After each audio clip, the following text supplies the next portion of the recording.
Goeiemôre gemeente. Baie welkom by ons erediens, Pinkster Sondag. Ons herdenk die uitstorting van die Heilige Gees.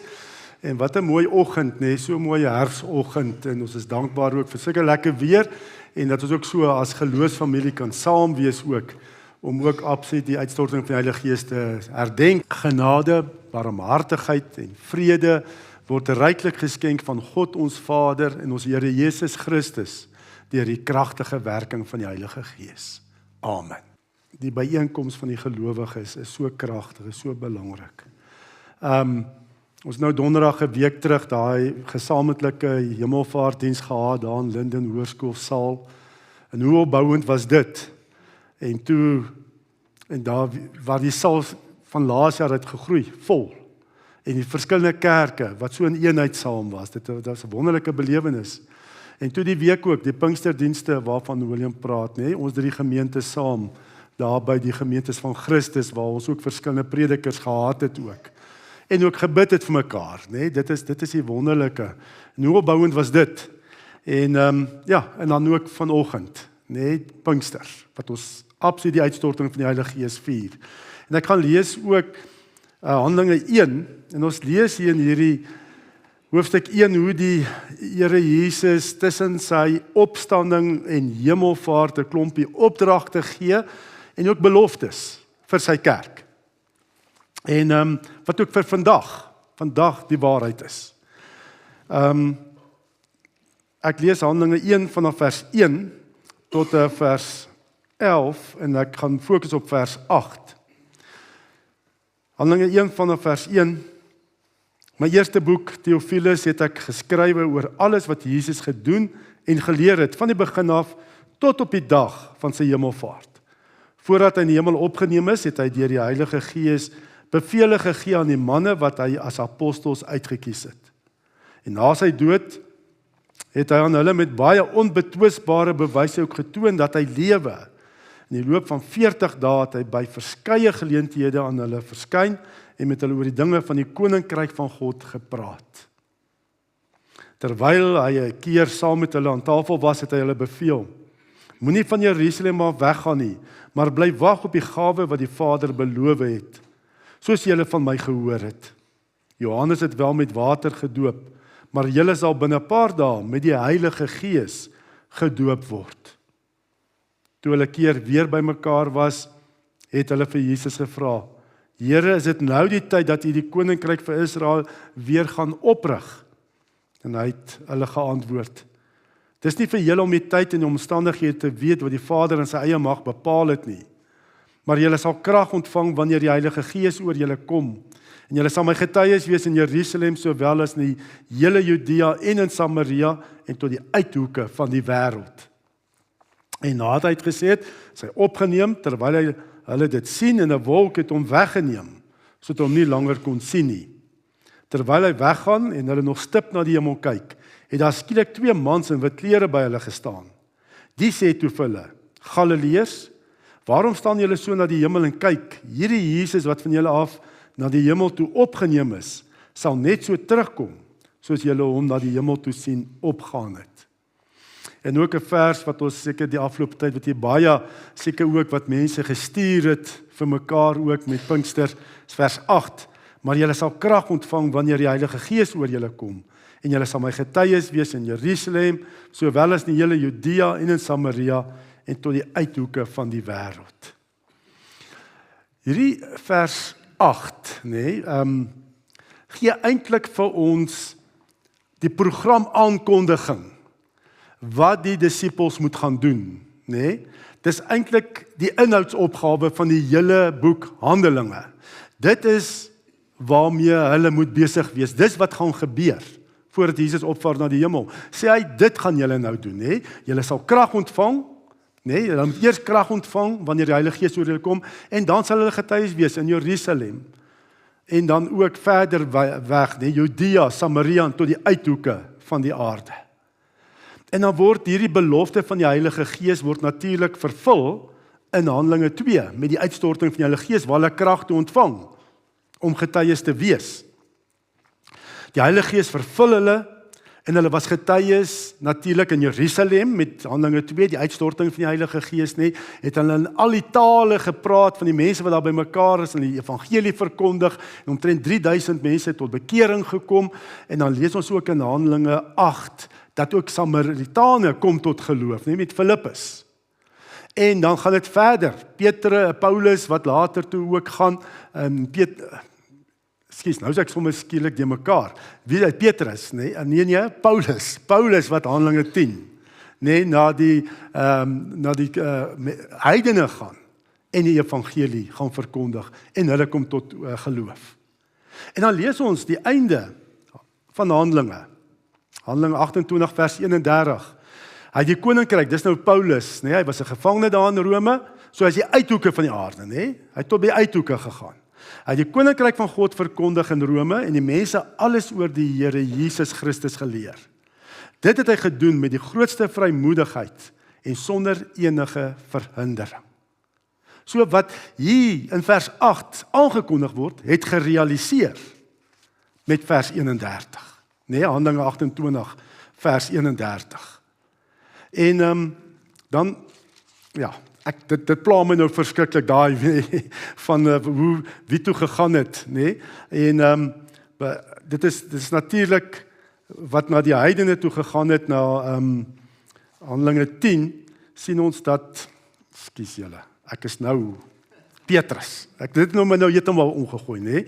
Petrus wat na Kornelius se mense in Handelinge 10 gegaan het en die evangelie daar verkondig het. Maar skielik net die mekaar tussen Petrus en Paulus, in elk geval. Alright, dit realiseer toe, Handelinge 28 vers 31. Dit word Handelinge 1 vers 8 bewaarheid. En daar's interessant, daar's nie eintlik 'n slot nie, nee? Dit eindig, boek eindig net so stomp. Hoekom? Want die werk gaan aan. Nee? Dit gaan aan, ook vir ons vandag, om getuies te wees. Net waar ons gaan, tot die uithoeke van die aarde. Die Heilige Gees bly werk, gee ons krag om getuies te wees. En dan, almal wat glo, net wat William gepraat het, ons moet 'n bietjie praat oor, het jy die Heilige Gees, hoe werk die Heilige Gees, dis waarna ons gaan kyk vandag. Nee? Almal wat glo in Jesus, net werklik glo dat hy jou saligmaker, verlosser is, dat die koning van jou lewe is, nee, het die Heilige Gees. Want Paulus skryf ook in Romeine 8 vers 9, as iemand die Gees van Christus nie het nie, behoort hy nie aan Christus nie. So as jy Christus bely in jou lewe en jy het hom, nee, dan het jy ook die Heilige Gees. Nee? Maar daar's ons bietjie kyk hoe werk die Heilige Gees in ons lewens. En dan kry jy krag ook om getuie te wees. Maar nou moet ons eerlik wees met mekaar. Ons is baie mense in die kerk wat glo in Jesus, nee, wat glo hy het vir jou sondes gesterf, hy is die Here van jou lewe, nee, maar ons ervaar nie die krag om getuies te wees nie. Ons is eintlik bang om uit te gaan. En daar met mense te praat en vir mense te bid en al hierdie dinge te doen. Hoekom gebeur dit? Nee, ek het lank in die kerk groot geword, nee. Ons eintlik net Sondag kom ons by mekaar, dan bou ons mekaar op, nee, jy het maar 'n paar houe gekry deur die week en dinge wat sleg gegaan het en nie lekker gewerk het nie, dan kom versterk en ons bid vir mekaar en goeders nie, dan voel jy bietjie sterk en dan gaan jy nou maar weer die lewe in, maar jy praat nie eintlik oor jou geloof nie. Jy stil daaroor. Jy's amper so 'n geheime agent deur die week. Hoekom ervaar ons baie keer nie die krag, werking van die Gees, alhoewel ons glo in Jesus? En dan, hoe werk dit ook? Ons lees in Handelinge 20, vers 22 en 23. Dit is nou toe Jesus uitgesterf van die kruis, hy Sondag toe hy opstaan. Net toe verskyn hy aan die disippels in die boefretrek, nee?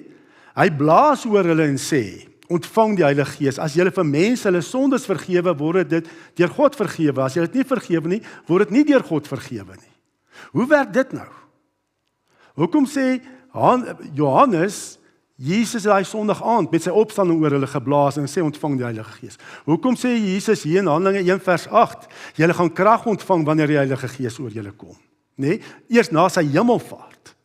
Hoe werk dit? Vir my was dit nogal bietjie de mekaar gewees vir 'n lang ruk. Nie mooi verstaan hoe baie mense sê, ja, hier is Johannes se beskrywing van Pinkster, die uitstorting van die Heilige Gees. Johannese Pinkster noem hulle dit. Maar dit maak nie sin nie. Dis voor Jesus se hemelvaart. Nee, en Pinkster was na Jesus se hemelvaart. Maar hier sê hy vir hulle, ontvang die Heilige Gees.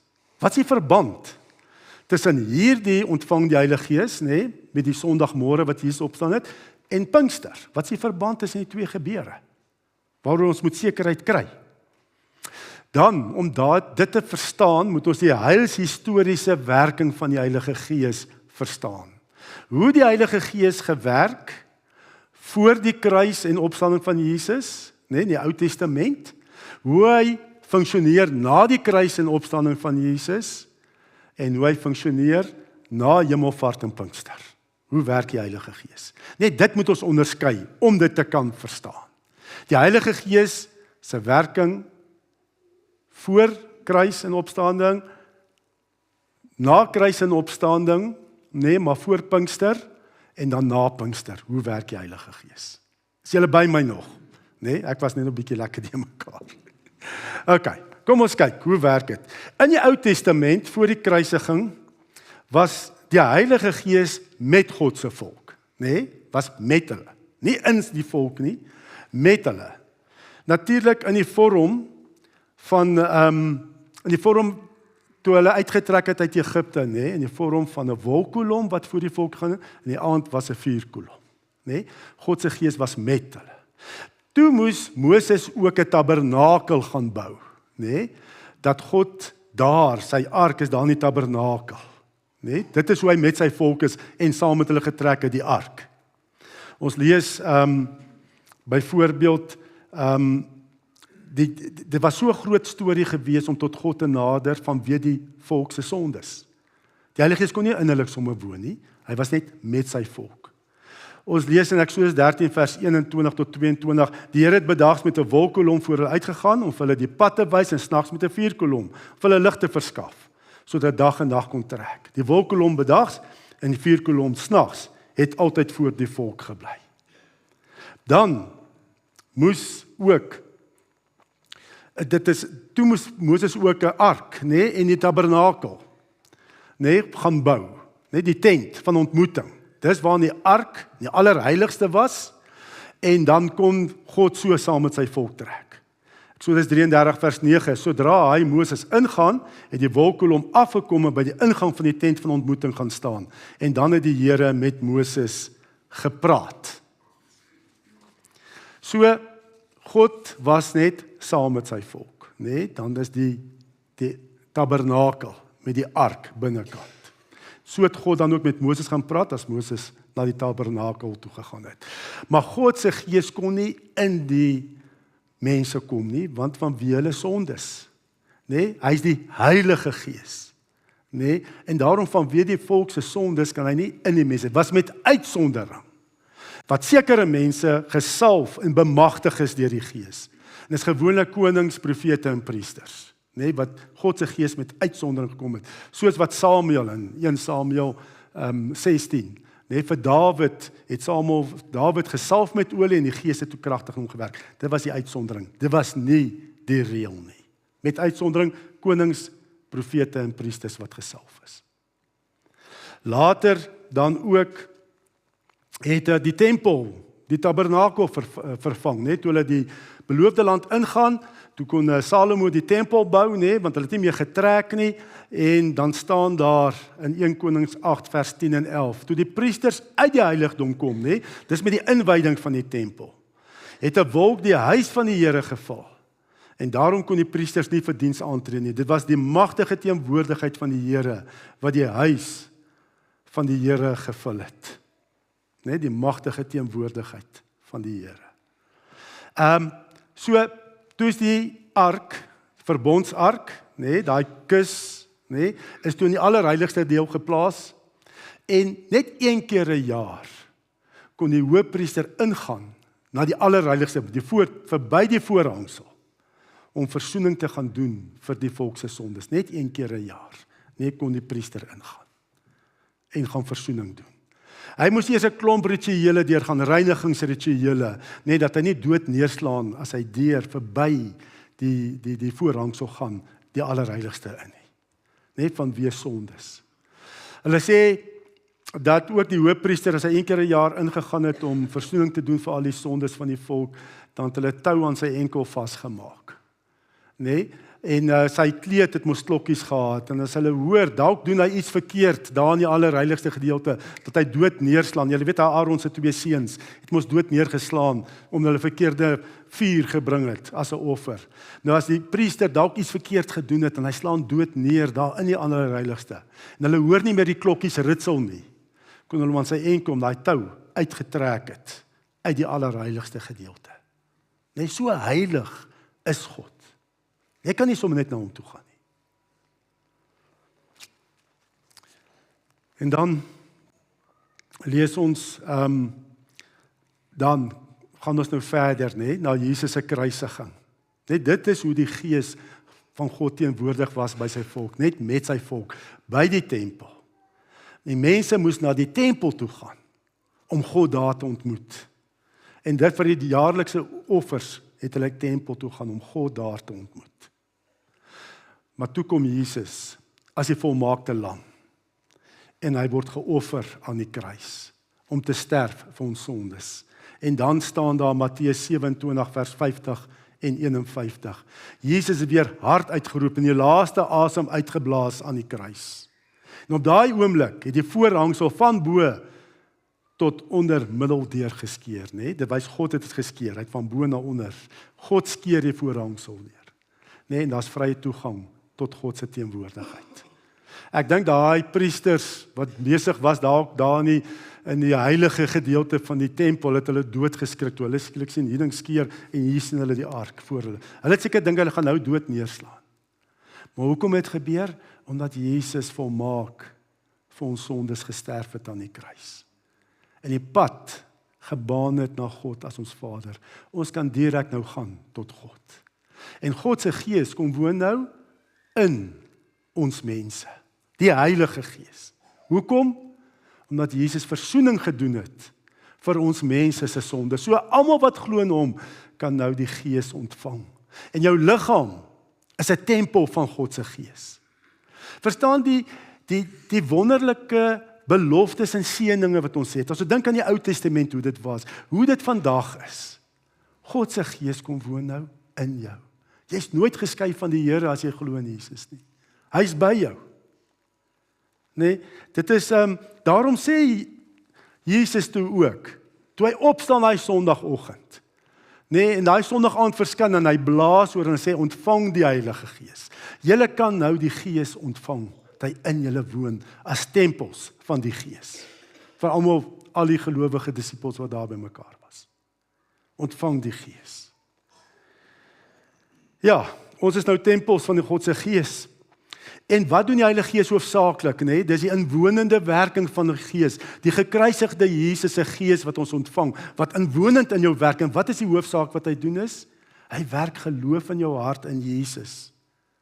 Dat jy nie meer, dink jy sal nie, maar dat jy weet God sal. Dat jou lewe behoort aan die Here.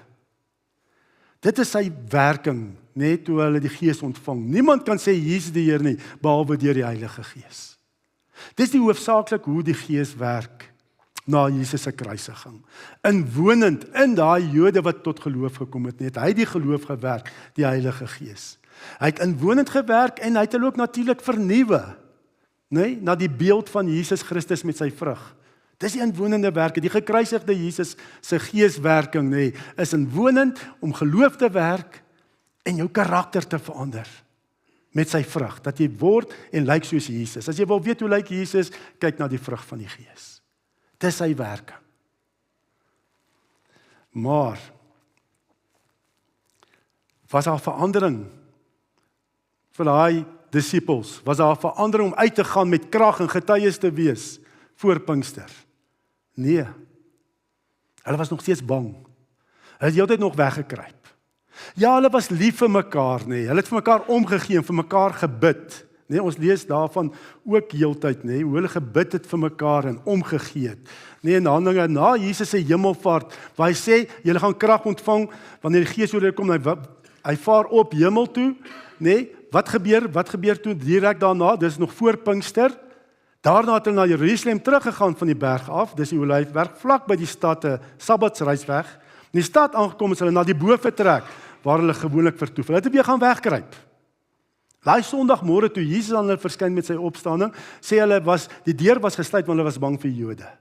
En hier na Jesus se hemelvaart gaan hulle maar weer terug.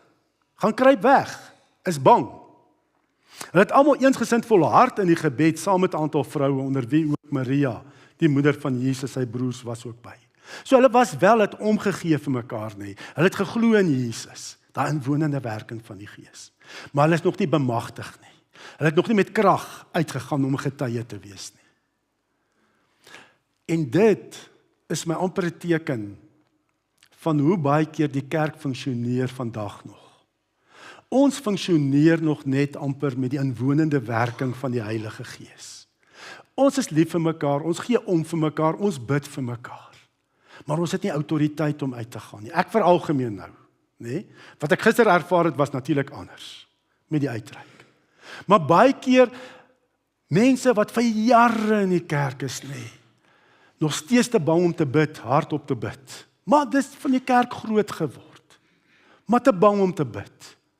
As jy te bang is om hardop te bid, hoe gaan jy met iemand kan gesels? Hoe gaan jy getuie wees? As jy nog steeds nie kan dink, ek is te skaam om hardop te bid voor mense. Verstaan jy? Maar jy glo in Jesus, en jy is lief vir die medegelowiges, en jy help, maar jy is te bang. Dis net die inwonende werking van die Gees, waardeur ons funksioneer. Daar's meer. En dit is hoe die kerk moet daai Pinkster gebeure moet realiseer in elke gelowige se hart. Dat jy met krag uitgaan. Nie bang is om te bid nie. Jy weet, om iemand te nader op straat of wat ook al, of 'n vriend of kollega by die werk net te kan sê, hoorie, so kan ek vir jou bid. Ek weet dit is nie maklik nie. En deesdae moet jy meer in Engels bid as in Afrikaans ook. Maar die Here gee vir jou die woorde. Die Heilige Gees gee vir jou die woorde. Dis hoekom Pinkster plaasgevind het. Dat ons kan uitgaan. Nie net hier sit, mekaar versterk en warm broei nie. Ons moet uitgaan om getuies te wees tot die uithoeke van die aarde. Natuurlik hier, Jerusalem in ons stad, en so ook Samaria in Gauteng provinsie, Suid-Afrika, en dan ook verder nog getuies wees. So ons sien, voor Pinkster, het die gelowiges hulle die Gees ontvang, die inwonende werking van die Gees, wat veral geloof in jou hart werk, in Jesus, en ook die vrug in jou hart werk, sodat jy lyk en meer word, soos Jesus. Maar dan kom Pinkster. Jesus vaar op hemel toe. Wat is die betekenis daarvan? Dis sy troonbestuiging. Hy sê mos ook, ek het alle mag ontvang in die hemel en op die aarde. En dan, wat is die beste om die heelal te regeer? Wat is die beste plek in Jerusalem? Dan moet ons almal weer soontoe gaan. Nee, uit die hemel. Vaar hy op na sy troon aan die regterkant van die Vader. En toe hy opgevaar het, toe stuur hy sy Gees ook as die gekroonde Jesus se Gees. Hy wat koning van alle konings is, stuur uit die hemel sy Gees, dat sy Gees nou ook op aarde teenwoordig is as die gekroonde koning van konings se Gees hier op aarde. En die Gees bemagtig ons met sy gawes vir bediening. Dis die tweede werking, die bemagtigende werking van die Gees. Ons lees byvoorbeeld ook in Handelinge 2 vers 33 en 36, ek het nou nie op 'n PowerPoint nie, staan Petrus met sy preek op Pinkster, Nou Petrus en die meeste van die disippels was maar ongeleerde manne gewees, vissermanne en so. En Petrus gee onder hierdie kragwerking, die gekroonde Jesus se Gees, die bemagtigende werking van die Gees nie, staan hy op en hy preek nie, en klomp mense kom tot bekering, en hy sê hier ook in vers 33, Handelinge 2 vers 33, dis nou Jesus is verhoog aan die regterhand van God, en hy die Heilige Gees wat beloof is van die Vader ontvang, en uitgestort. Nee, nadat Jesus opgevaar het hemel toe, het hy die gekroonde Jesus se Gees en hy het uitgestort. Dit is wat julle nou sien en hoor. En dan vers 36, die hele Israel moet nou vas en seker weet, God het hierdie Jesus wat julle gekruisig het, Here en Christus gemaak. Dis hoekom Jesus opgevaar het hemel toe. Nee, hy is Here en Christus, hy is koning. En hy stuur as die gekroonde Jesus sy Gees op aarde. En dit is wat dan met Pinkster gebeur. Handelinge 2 vers 4, almal is met die Heilige Gees vervul en hulle het ander tale begin praat soos die Heilige Gees aan hulle gegee het om onder sy leiding te doen. Dis wat op Pinkster gebeur het. Handelinge 2 vers 4. En dan Petrus se preek, nee, Handelinge 2 vers 17 ook. Nee, so sal die laaste dae wees, sê God. Petrus preek en hy haal uit Joël aan. Ek sal my Gees uitstort op alle mense. Julle seuns en julle dogters sal as profete optree. Julle jong mense sal as gesigte sien. Julle ou mense sal drome droom. Dis wat nou gebeur. Nou moet gebeur. Sal my Gees uitstort. En dit gaan gebeur. Drome, profeseë, gesigte. Dit gebeur nou. Dit moet nou gebeur. En nou soveel mense, nadat Petrus so preek, kom 3000 mense min of meer tot bekering. So na Pinkster moet die Gees ons bemagtig vir bediening met sy gawes. Dis die tweede werking van die Gees. En julle ken hierdie bemagtiging, né? Met sy gawes, 1 Korintiërs 12 vers 8 tot 10. Aan die een word deur die Gees die gawe gegee om 'n woord van wysheid te praat, aan 'n ander 'n woord van kennis deur dieselfde Gees. Aan die een geloof deur dieselfde Gees, aan 'n ander genadegawes van gesondmaking deur die een Gees. Aan die een gee hy die krag om wonders te doen, aan 'n ander die gawe om te profeteer, en nog 'n ander die gawe om tussen die geeste te onderskei. En nog een gee hy die gawe om ongewone tale of klanke te gebruik, en 'n ander om dit uit te lê. Dit is wat moet gebeur hierso. Die gawes van die Gees. Hy bemagtig ons om met sy gawes uit te gaan en getuies te wees. Dis hoekom ons ook hierdie seminaar aanbied, die Heilige Gees bemagtigingsnaweek. Nie net oorwinnaars doen nie, maar ook die Heilige Gees bemagtig, dat ons kan weet, kundig kan wees hoe die Gees werk. Anders toe, julle ken mos daai wat Hosea 4 vers 6, wat sê, my volk gaan ten gronde weens 'n gebrek aan kennis. As jy nie weet hoe die Gees werk nie, hy's 'n gentleman. Hy gaan hom nie op jouself afforceer nie. Jy kan hom bedroef, jy kan hom teëstaan. Ons moet weet hoe werk die Gees. Hy bemagtig ons ook om uit te gaan met sy gawes. En dan gebeur hierdie dinge. Genesing, prediking, vrymoedigheid om te verkondig. Ek is so dankbaar gister tot daar sien. Dis nou mense wat vanoggend hier is wat ook gaan saam, hulle is nou by doop, Henny hulle en ander. Maar hoe die mense uitgaan en daar gebid het vir mekaar. Dit was net wonderlik om dit te sien. Nee, die vrymoedigheid om getuies te wees. So mens sien en ervaar dit meer en meer hier in Bergbron. Ek prys die Here daarvoor. Want dit gebeur vandag nog. Ek dink aan Betsy. Betsy, kan hier staan. Sy sê vir my gister, nee, daai kankerseer wat op die kant van haar kop was. Omtrent 'n jaar terug by daai hemelvaart vir jou gebid, toe sê jy, maar jy voel, hier gebeur nou iets. Nee, en toe lyk dit eers sleg, jy skoon. Die dokter sê, al die kanker weg. Genesing. 'n jaar terug, hoe die Here alles weggevat het.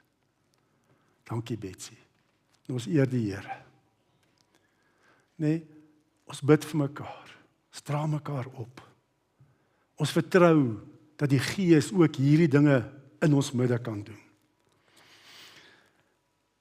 So, ons moet nie net fokus op die inwonende werking van die Heilige Gees nie. Dat ek glo in Jesus en sy vrug nie. Ons moet ook uitgaan met die bemagtigende werking van die Heilige Gees. Bid dat die Gees ons sal vul en ons sal bemagtig met sy gawes, hoofsaaklik om getuie te wees, nê? Handelinge 1 vers 8. Ons kan nie vir die Here sê, Here, nee, moenie so met my werk nie. Ek hou nie van profesie nie. Nie met my so, praat net met my deur u woord. Dis dit. Natuurlik toets ons alles aan die woord, né? Die Here sal nooit vir jou iets sê wat teen sy woord is. So, dit is die riglyn, ons toets alles. Maar die Here kan ook op ander maniere met ons werk. Die Here stuur net 'n paar mense uit nie, nê? Sekere mense. Hy stuur ons almal uit om uit te gaan en met hierdie gawes van die Gees getuies te wees. Jy moenie die Here probeer beperk nie. Nee, sê Here, moenie met my so werk nie. Praat in tale. Wat gaan nou hier aan? As dit nie hier gestaan het, sê ek ja, los dit. Maar het staan hier. En ook 1 Korintiërs 14, praat in tale, nê, en ook dan ook die uitleg. Nou weet ek het groot geword. Daai goed is snaaks. Dit is charismaties en dit is buite beheer en al sulke dinge. Maar wil ek slimmer as die Here wees? En wil sê, Here, jy kan nie dit doen nie. Jy mag nie dit doen met my nie. Nee? Dit gaan die werking van die Gees keer in jou lewe. Jy gaan nie groei nie, want jy plaas beperking op die Here hoe hy met jou moet werk. Nee, kom ons wees net oop. Nee, sê Here, kom doen met my wat U wil doen. En ek gaan nie goeders kritiseer, behalwe dit teen God se woord is. Dan gaan ek dit keer en kritiseer.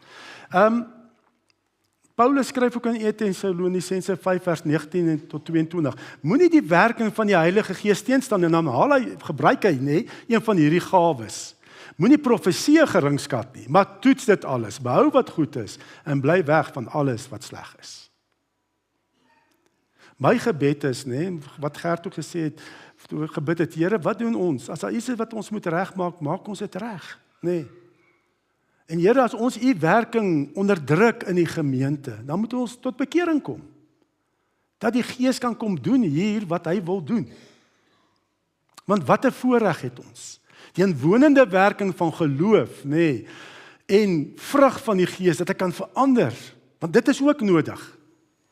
Ons moet verander, maar dan moet ons ook oop wees vir sy kragwerking, sy bemagtigende werk, om uit te gaan en getuies te kan wees met die gawes van die Gees. Moenie die Here voorskryf of beperk in jou lewe nie, hoe hy net met jou moet werk nie. Ons toets alles en dan is ons oop vir die inwonende werking van die Gees, maar ook die bemagtigende werking van die Gees. En toe ek hierdie verstaan, en jy sien ook, daar waar Filippus ook, Handelinge 8, nee, ook daar na die Samaritane toe gaan, hulle kom almal eers tot geloof, maar daar staan hulle nog nie bemagtig deur die Gees nie, nog nie die Gees ontvang nie, en toe het ou Petrus hulle gekom, nee, en die hande opgelê, en toe is daai mense bemagtig, en toe wou Simon die towenaar dit ook hê, en hy wou sommer geld, toe werk dit nie. Dan sien jy elke keer twee gebeure, nê, die inwonende werking, maar ook die bemagtigende werk. Dan ook verder in Handelinge 10. Ontvang Kornelius en sy mense eerstens, hulle kom tot geloof, maar hulle word ook toe sommer dadelik op een slag bemagtig en hulle spreek in tale, staan daar. Maar dan Paulus later, nê, in Efese in Handelinge 19 staan daar ook, hy kry mense, hulle sê, hulle kom tot geloof, nê, hulle ontvang die inwonende werking van Gees, maar hy het hulle ook die hande opgelê en hulle het in tale begin praat. 'n tweede ding gebeur. Mag die Here hier kom doen wat hy wil doen in en deur ons. Ons bemagtig deur sy Gees om getuies te wees tot in die uithoeke van die aarde. Kom ons bid saam. Here, ons sê dankie, Here, dat U, Here Jesus, nie net opgevaar het hemel en sê, okay, gaan nou aan met die werk, julle op julle eie krag nie, nee, dat U die Gees gegee het, wat in en deur ons werk. En dat U die geloof in ons harte bewerk. Here, ons gee aan U al die eer dat ons glo. Want dit is ook die werking van die Gees, die inwonende werking van die Gees, wat ons harte sag gemaak het, dat ons gekom het tot geloof in Jesus, en wat ons karakter vorm, dat ons meer en meer soos U word. Maar dankie ook vir die bemagtigende werking, Heilige Gees. Dat U ook as die gekroonde Jesus uitgestort is op aarde, wat ons bemagtig met U gawes tot bediening, die gawes wat ons nodig het. Dankie, Here. Kom versterk ons ook nou met die nagmaal, wat sigbare woordverkondiging is. Here Jesus, versterk ons met die nagmaal en deur die werking van die Gees. dat ons voor U sal buig as die koning, die Here van ons lewens. Absoluut oorgee aan U. En Heilige Gees, dat U ons dan ook, as ons hiervandaan weggaan, ons sal bemagtig met U gawes vir bediening. Dat U, Here, vir ons sal lei elke dag. Ons vra dit in Jesus se naam. Amen.